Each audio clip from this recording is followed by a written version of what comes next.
Hello and welcome to Boxing Hook. Today we're going to be looking at some of the, let's say, bigger heavyweights there's been over the years. Tony Bellew recently described himself as a fat heavyweight, so we're going to take a look at some of the other bigger, maybe not the best conditioned guys in the heavyweight division over the years. And we're going to go right back to the 30s to start with the first entry in this list. And it's Tony Galento, whose nickname was 2 Ton. It's pretty easy to see why.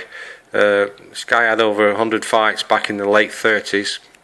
He stood 5'9", weighed 235 pounds. He did have quite a good record in those 100 fights, and he actually fought Joe Louis for the title in 1939 and Floyd Lewis.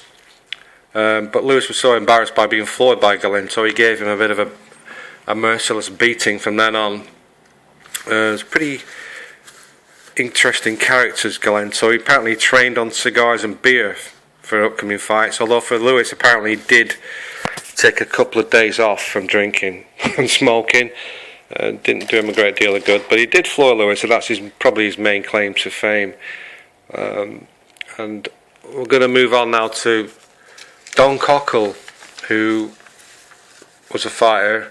He was a very good light heavyweight of his time. He had, again, near almost 100 fights, I think in just under 100 fights, winning 80% of them. And he beat quite a few good heavyweights. He moved up to heavyweight back in the 50s. There wasn't that much difference between light heavyweight 175 and a general heavyweight. And when he fought Marciano, who was one of the better known heavyweights and probably the dominant heavyweight of the 50s, he actually outweighed Marciano, who generally weighed in at around 13 stone 5 or 187 pounds, which was, very often less than a stone heavier or 15 pounds heavier than the light heavyweight champion or the light heavyweight fighters. So, but Don Cockle beat Roland Lastarza, who had a good fight with Marciano, and also Tommy Foy, who had fought well against Joe Louis.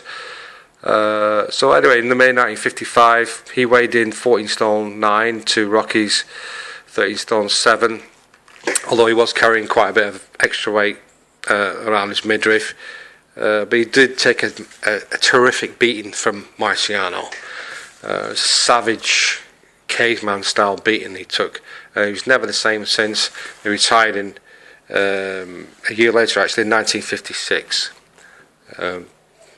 But let's go now into the 60s, and we'll look at Buster Mathis.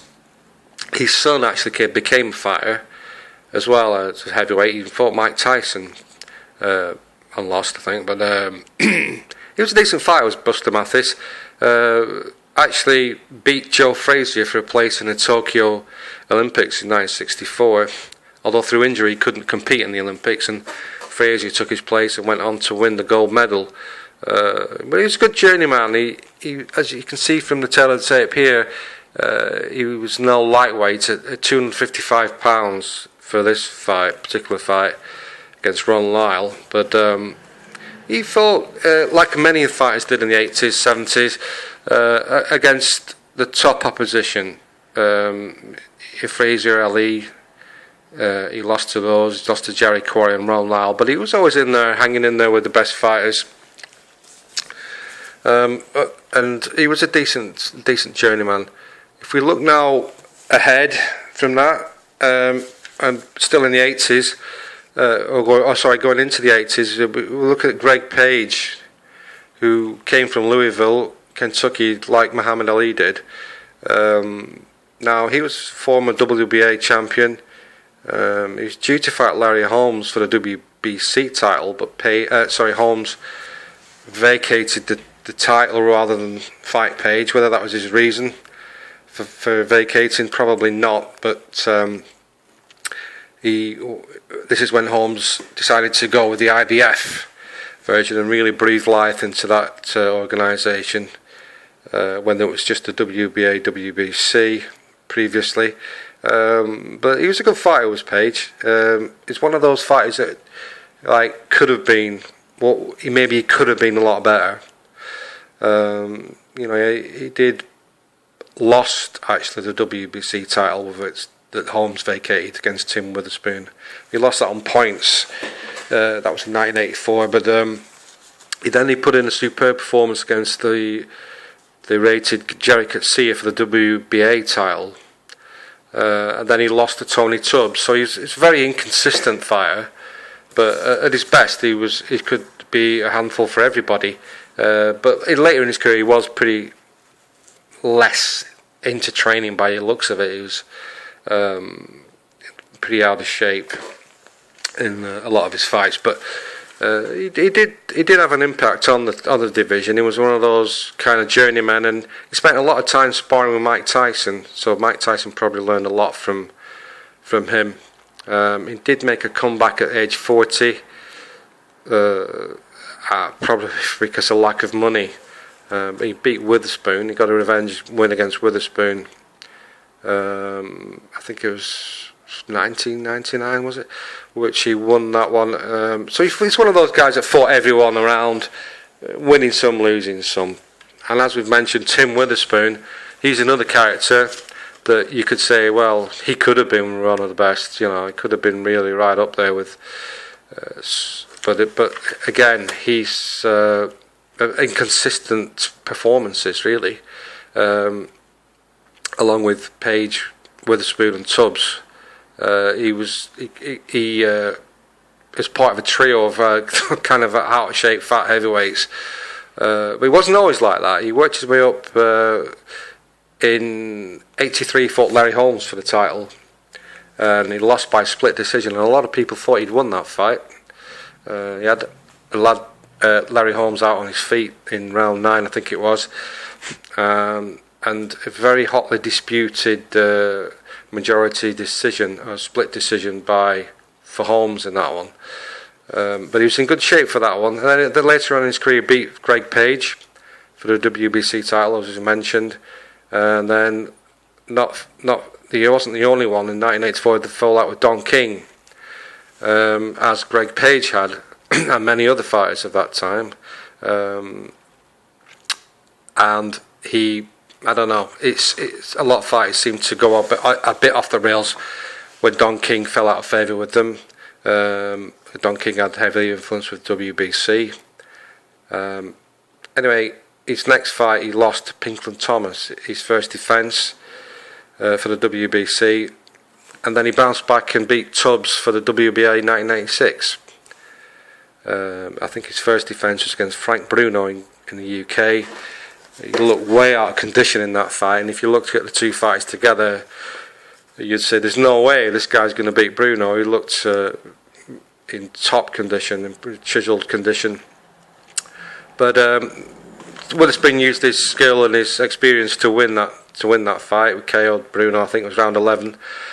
It was due to have a mega money fight with up and coming Mike Tyson, where they were unifying the division, and he had a fight with Bone Crusher Smith, who he'd beaten easily in the previous fight, and Smith, thinking, probably knew that Witherspoon his head wasn't right for that fight, because Smith was a late replacement. He went in and knocked him out in round 1 on the 3 knockdown rule.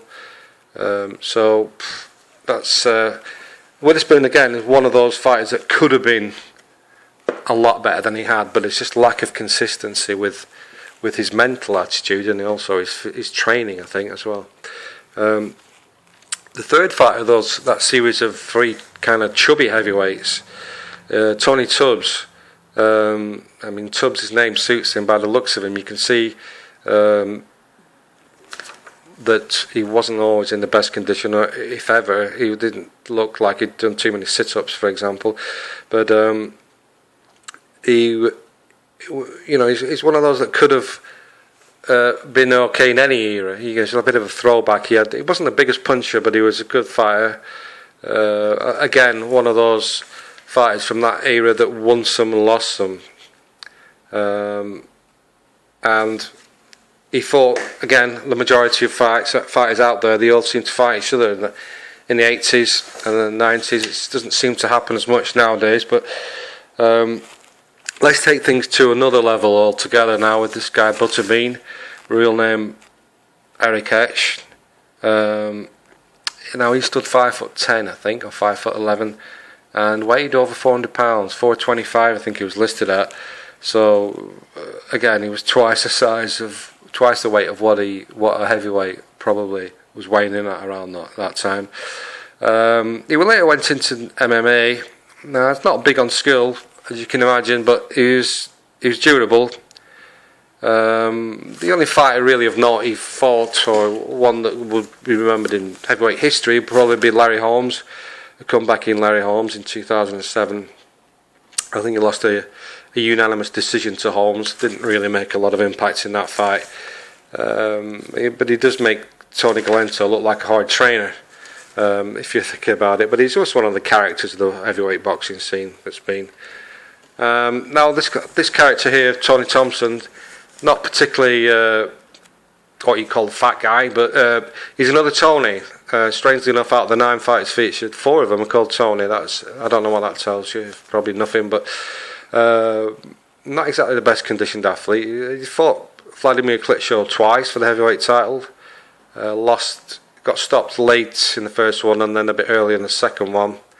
But he's probably better known for coming over to the UK and beating former heavyweight prospect David Price twice on 2 occasions.